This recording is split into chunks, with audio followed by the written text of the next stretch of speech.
આવતીકાલથી એટલે કે સોમવારથી ગુજરાતીઓ માટે શ્રાવણ માસનો પ્રારંભ થઈ રહ્યો છે.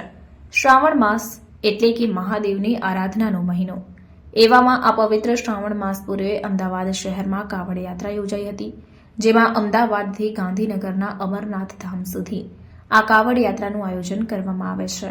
આ વર્ષે 2024માં 10મી કાવડ યાત્રા યોજાઈ હતી, જેમાં અમરાઈવાડીથી ગાંધીનગરના અમરનાથ ધામ સુધી એટલે કે 55 કિલોમીટર લાંબી યાત્રા યોજાઈ હતી, જેમાં 4000થી પણ વધુ કાવડિયા પગપાળા કાવડ લઈને અમદાવાદથી ગાંધીનગર પહોંચશે. સવારે આ કાવડ યાત્રાની શરૂઆત થઈ હતી, જેમાં હજારો ભક્તો જોડાયા હતા અને સાથે જ બમ બમ ભોલે અને હર હર મહાદેવના નાદ સાથે સમગ્ર વિસ્તાર ભક્તિમય માહોલથી રંગાયો હતો.